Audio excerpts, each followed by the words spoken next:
be if it got fixed by the best people in the world twice a day, right? So the other aspect is the longer you collect data, the more accurate your position will become. Okay, so that generally looks here, like this little diagram here. So here's latitude and longitude, right? Obviously, it's projected onto a two-dimensional surface or a Cartesian surface. So when you start collecting data, you might pick up this point, right? So say you're collecting data once per second, so a 1 hertz rate. You'll start getting points. Every second, you'll add another point to your history.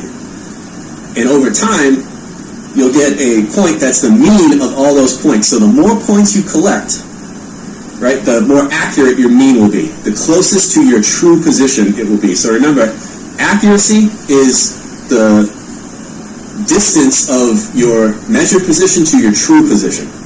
Precision is precision would be how tightly clustered these points are. That would be precise. And accurate would be how close, it's tough to see on this screen, but there's a black dot in the center, how close that is to the true position. So static surveying, we occupy that point for a long time, and then we submit that long record of observations to a positioning service. Now there are at least half a dozen of these globally. In the US, we use the National Geodetic Service, OPUS, Online Positioning User Service. So this is a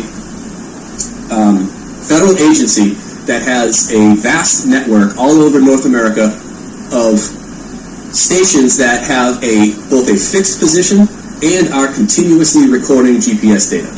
Right? So these are called CORS, C-O-R-S, or continuously operating reference stations.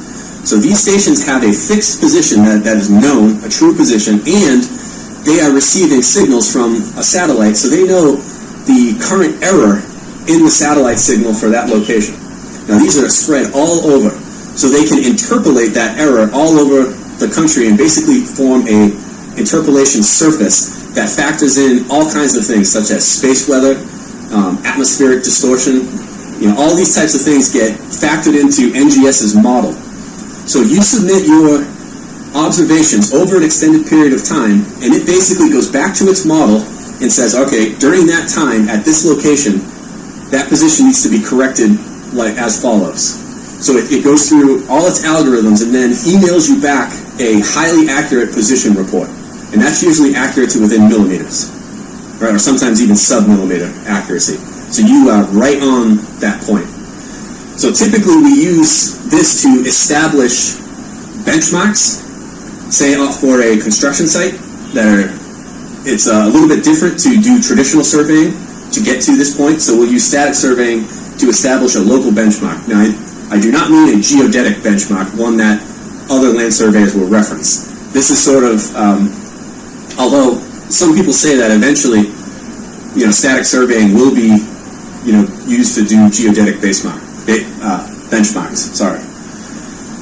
However, if you wanted to take the topography of a whole construction site in order to, do the grading design, for example, you're not going to sit on each point for 2 hours, right? That would take an eternity to do. And in fact, would be slower than traditional land surveying.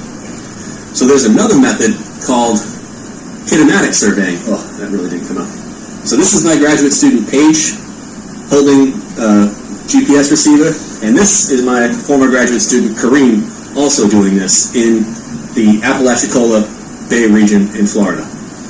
So kinematic surveying uses a differential positioning technique.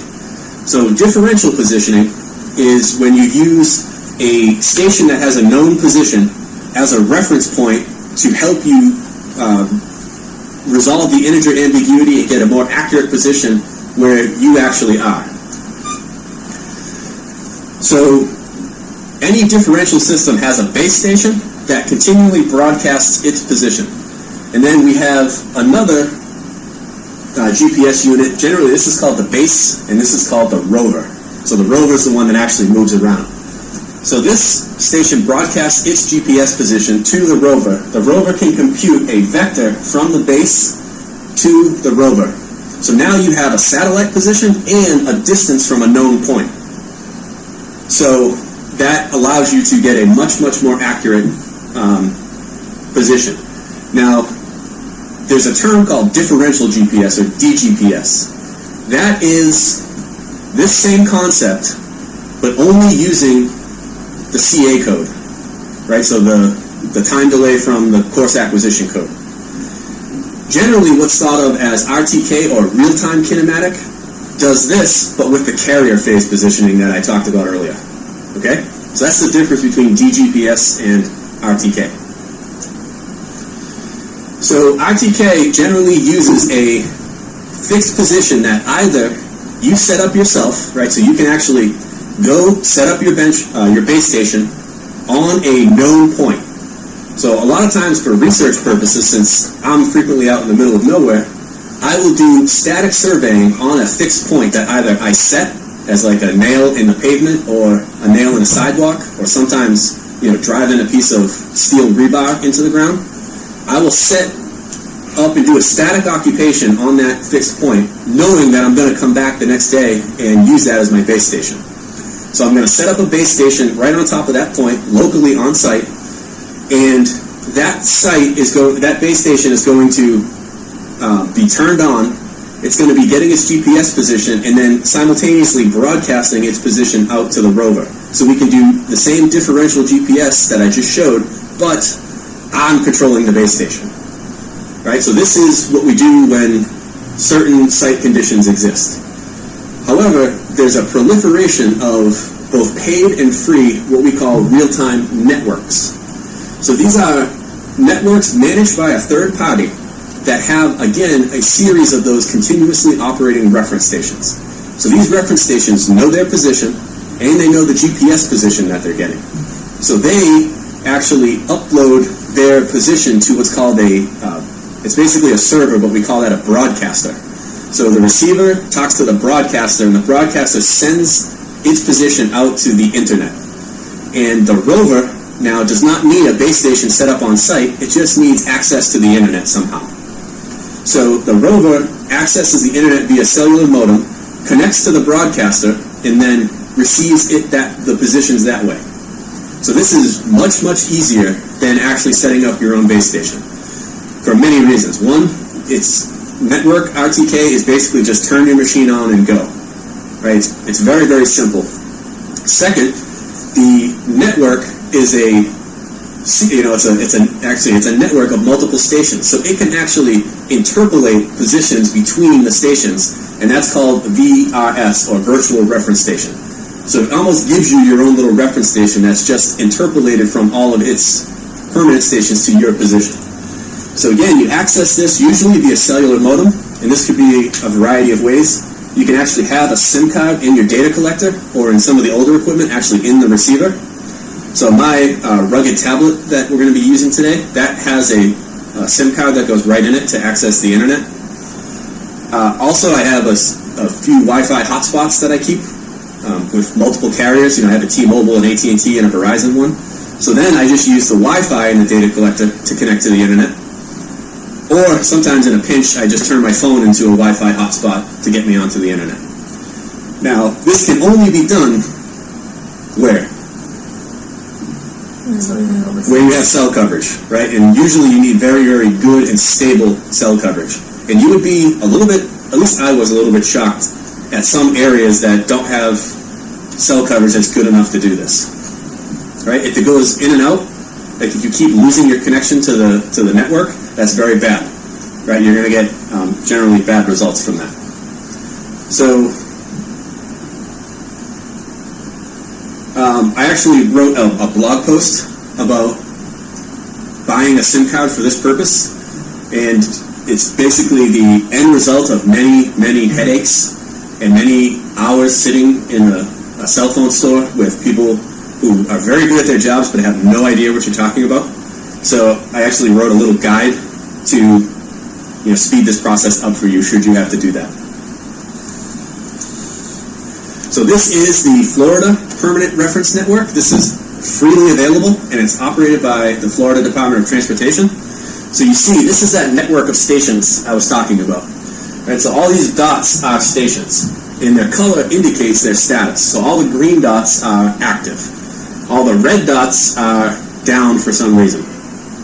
And then all the yellow dots are I believe, have some sort of anomaly, but they are operational. So this is just basically a live updating map. Yeah, see, it's called low faith. So like for some reason the network has low faith in that particular signal. So when you're preparing to go out and do one of these surveys, it all begins in the office before you leave, right? Preparation for this type of surveying will make your life a lot easier and a lot less stress. So you should definitely look at where you're going, right? Open up Google Maps or GIS and find out where you're going. Download the benchmark shapefile and see if there are any usable marks near you that you can just put your base station on and use. Otherwise, you might have to set one up yourself, right? Are there other known points there based on maybe previous work you've done or other benchmarks that you can actually do a procedure we call checking in? So when you're doing, let's say, network RTK, it's good to know where the benchmarks are because you can go over and get a position on that known point and then compare your measured position to the known position, and that can help you adjust your data afterward. You have to make sure you have the right geoid model. So what I talked about earlier with the ellipsoid model, and I'll show a diagram of this in a second, the ellipsoid model is a perfect mathematical representation of the Earth. The geoid model factors in the undulation of the topography. So you actually calculate your survey elevation based on the geoid model and the ellipsoid model. Now, these days, most of the geoid models are in a binary computer format, meaning that you can cover the entire North America in one file. Right? It's a binary file. It has the entire geoid model that your data collector can understand for a big region like all of North America. There's also a text version of this, and all of North America would not fit on your data collector. So previously, we had to actually go into a piece of software and select a small section of the geoid model to download onto or upload onto the data collector so that we could use it. So we had to kind of know where we were going, clip out some of the geoid model, and then upload that onto the data collector for use in the software. If we did not have a geoid model on the data collector that the software in the data collector could understand, you would only be getting ellipsoid heights in the field, which are not that useful. Normally we're trying to get topographic elevations relative to a datum. And then, so once you have these, and there are, maybe a few more steps in here, but this is the key stuff. You must, always check your equipment and know the status of your equipment. I suggest you do this personally, right? You never want to rely on a graduate student unless you absolutely have to, right? So make sure the batteries are charged, right? There's nothing worse than getting out there and finding your batteries are dead. Now, this is not a night before thing. This is a couple days before thing because, we really, or if you're surveying a lot, you really beat on batteries. You're constantly charging them up, discharging them. I mean, it's a very rigorous life for a GPS battery. So they can fail. And you don't want to put them on the charger the night before and then get there and find that, 2 out of your 6 batteries have failed. Because that could really, ruin your day or limit the amount of work you're able to do. And these batteries, you can't just go to Best Buy and buy them. Right? Normally you have to get them from a surveying manufacturer or surveying retailer. Make sure your software and your firmware is updated. So you should have the latest updates on your data collector software. Your data collector should have all of its firmware, and even more important, your GPS receiver should have its most updated firmware. So either get on the mailing list for your receiver so you know when all the firmware comes out and update it. Right? So the firmware is actually what gets put onto the internal electronics of the receiver. And if you don't have the right firmware, you could be making errors in satellite tracking and all of these things that get corrected over time. So you have to make sure your firmware is updated on your receiver. You should also know what firmware is on your receiver at any given time. That should go in your field notes.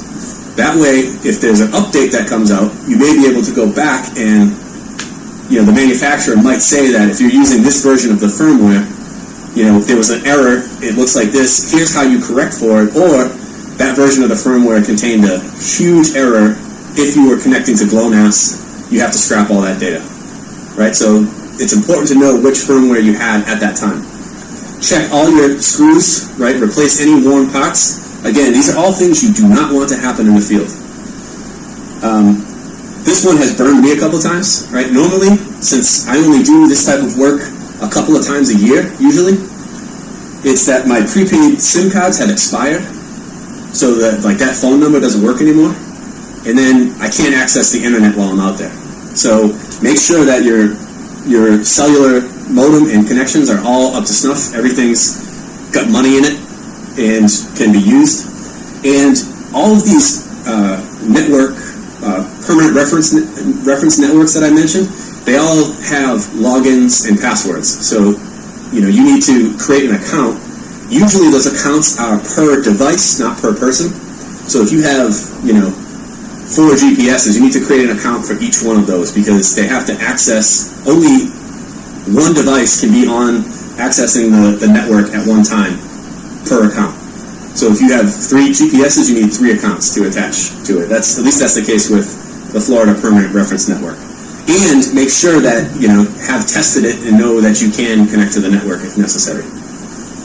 So these are all things you should do before you get there, right? You haven't even left the office yet. So back to the GPS heights, okay? Since I mentioned it in the previous slide, this is the diagram that we use. So you see that the ellipsoid, right, is nice and smooth, right? That's our mathematically perfect model. So from the GPS, we get little h. So it knows how far you are from that ellipsoid, and you can be either above it or below it. Okay, so it can be positive or negative. N is the distance between the ellipsoid and the geoid at your position. So this is the geoid model you downloaded onto your data collector, right? It basically contains information such that your data collector can compare the two surfaces. So then the data collector computes an N. And your actual height, since that's referenced to the geoid, right? This would be NADD 88 or mean sea level or something to that effect. It is, H is equal to your ellipsoid height minus your geoid height, we call it. Okay? So this would be positive, say 20 meters, minus negative 13 meters would be a height of 33 meters, right? So see, the geoid model is below the ellipsoid model, so this would be a negative geoid height at this point. And again, you see that this varies spatially. That's why you need 2 surface models to do these computations. Now the geoid is being constantly improved and updated, right? In fact, local reference networks are now producing geoids for their reference network, right? Because and generally in positioning, the smaller you get, the more accurate you're going to be, right? Just imagine if you project a sphere onto a Cartesian plane, it's only perfectly accurate at one point, right? The orthogonal vector from the surface of the sphere onto the point. Everything else is a little bit warped as you get further away from the center. So the more local you can be, the better. So the geoid also must match the horizontal datum that you're using, right? So right now, the most up-to-date one is geoid 2012B, or we just call it geoid 12B, right? So there was a geoid 12A, now there's a geoid 12B. In order to use that geoid in North America, you must be using the North American datum of 1983, the version that was updated in 2011. Those two, the vertical and horizontal datums go together, right? So if you've ever looked at a data collector or done any work in GIS, when you go to projection, you get a menu that's a mile long, right? There are projections, just in North America, there are tons of projections to use. So there's a broad array of choices. You must ensure that your horizontal and vertical datums are the same, right? So if you're using geoid 12B, you must be using NAD 83 2011. I know it can be a little bit confusing, but, a quick Google search, or even better, talk with somebody who knows about this stuff, and you will be all squared away. So when we get to the field, right, so we're actually going to go out and make some measurements here out in the Arboretum in a second. in the field and you have to set up your base station, the very most important thing is the position of that base station. You must set it up on a known mark where you have like a position written down. So perhaps I did a static occupation on that position, and now I have an opus report, and I'm going to put in the latitude, longitude, and ellipsoid height of that position. You also must measure the antenna height as accurately as possible. Right? So the antenna height is the distance between the GPS receiver and the mark. So these are both, this is a 2-meter rover pole or 2-meter rod, and that is a 2-meter fixed height tripod. So from the tip of that spike to the plate on top is exactly 2 meters calibrated. All right? However, even though that's calibrated, I still measure it with a tape each time, just to make sure, you know, if the point on the screw is a little loose, right, that can extend it just a little bit, and I can't stress enough, have the most accurate as possible antenna heights. So again, you can set a mark, do a static occupation, submit it to Opus, right? If you don't have that kind of time, you can set a mark, perform a rapid static occupation, so 15 minutes or a little bit longer than 15 minutes, submit it to Opus. Opus says you'll get a response within 24 hours, but usually it's a little bit quicker than that, depending on how many other people are doing that same operation at the same time. Right? So you kind of go into a cloud computing queue for that to happen. You can also read from GPS. So if you have no idea where you are, you can tell when the base station configuration asks you for its position, you can read that from GPS. So once again, the clock. The longer you read that position, the more accurate it's going to be. So you can read GPS for approximately 15 minutes and get very decent accuracy when you need to. This is definitely in order of preference. Right? I definitely prefer to set up on a mark where I have a millimeter precision position on it. Then make sure you secure your equipment. Right? Theft of GPS equipment is very common. It's very expensive stuff, and GPS can be used all over the world, right? So it's not difficult for someone to steal your equipment and ship it to another country where it's less likely to be discovered, all right? And this actually happens, right? So they'll just move your equipment somewhere else and, you know, stop using it. So make sure you secure it, and, like I said, protect your base station from foot traffic. Make sure nobody walks by and kicks the base station, because that will really mess up your day. One thing I didn't put on here that I probably should have is make sure your base station has sufficient power to maintain its, to be up during your entire field mission, right? So if you're going to be out in the field for 8 hours, you need to make sure your base station is going to be running for 8 hours. Now, most of these base stations, you can actually hook up an external 12-volt battery. So just like, you know, the battery in your car is a 12-volt battery. So you can, you know, buy a battery and leave it at the bottom and hook it up to that. That's also usable. One time I actually had to pull my truck right up to the tripod and hook it up to the battery in my truck because I forgot to charge the batteries and needed that base station up, and I had to put every battery I had into the 2 rovers I had. So nobody's immune from these kind of mistakes. Next, you must configure your base station. So how the base station communicates with the rover is usually through UHF radio. So that's just an over-the-air radio wave. There are, I know Topcon, Sokia, and Carlson both have a system now where you can communicate with your own base station using an internet protocol, right? Some of them, they all have names like Relay or Talk or, you know, something like this, and you can actually use the internet to communicate with the base station that's 10 feet from you. But most of the time you're going to be using UHF radio. So you're going to specify a frequency, a broadcast frequency at the base station, and you should have a device that allows you to check if that frequency is clear of voice traffic.